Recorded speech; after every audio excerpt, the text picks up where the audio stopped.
नमस्ते दोस्तों। आप सब कैसे हो? आशा करती हूँ आप सब लोग बहुत अच्छे होंगे। मैं एक होली गीत सुनाने जा रही हूँ। जैसे लगे कमेंट करके ज़रूर बताना। छोटी कुइया रे हो, छोटी कुइया पे ठाणे मुरारी गेंद गई मारे। छोटी कुइया रे हो, छोटी कुइया पे ठाणे मुरारी गेंद गही मारे। पहिला गेंद मोरी मांगियों पे मारे हो, पहिला गेंद मोरी मांगियों पे मारे हो। मोरे सिंधुरा रे हो, मोरे सिंधुरा कैसो भाभी गाड़े गेंद गही मारे। छोटी कुइया रे हो, छोटी कुइया पे ठाणे मुरारी गेंद गही मारे।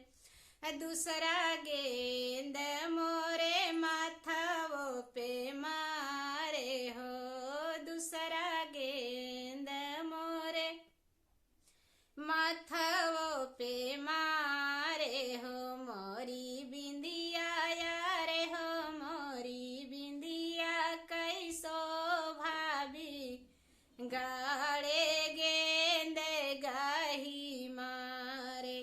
छोटी कुइया रे हो, छोटी कुइया पे ठाणे मुरारी गेंद गही मारे।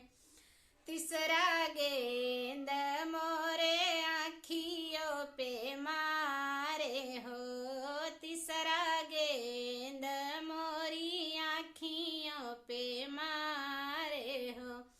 मोरे सुरमाया रे हो, मोरे कजरऊ कैसो भाभी गाड़े गेंद गही मारे। हे छोटी कुइया रे हो, छोटी कुइया पे ठाणे मुरारी गेंद गही मारे। चौथा गेंद मोरे होठवो पे मारे हो, चौथा गेंद मोरे मुखवा पे मारे हो। मोरी मिसिया रे हो, मोरी मिसिया कैसो भाभी गाड़े गेंद गही मारे।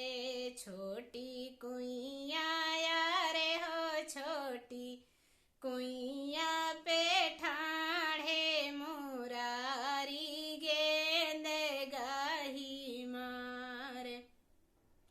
पांचवा गेंद मोरी कमरों पे मारे हो, पांचवा गेंद मोरी कमरों पे मारे हो। मोरी कर धनिया रे हो, मोरी कर धनी कैसो भाभी गाड़े गेंद गही मारे। छोटी कुइया रे हो, छोटी कुइया पे ठाणे मुरारी गेंद गही मारे। छठवा गेंद मोरे पैरों पे मारे हो, छठवा गेंद मोरे पैरों पे मारे हो। मोरी पायल रे हो, मोरी पायल कैसो भाभी गाड़े गेंद गही मारे। छोटी कुइया रे हो, छोटी कुइया पे ठाणे मुरारी गेंद गही मारे। सतवा गेंद मोरे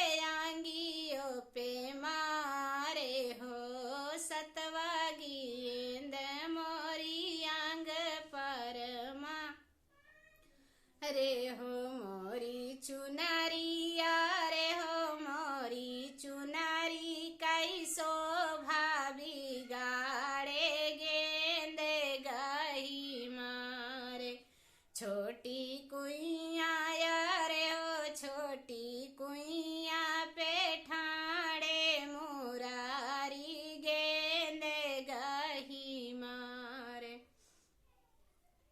जैसे लगे कमेंट करके जरूर बताना।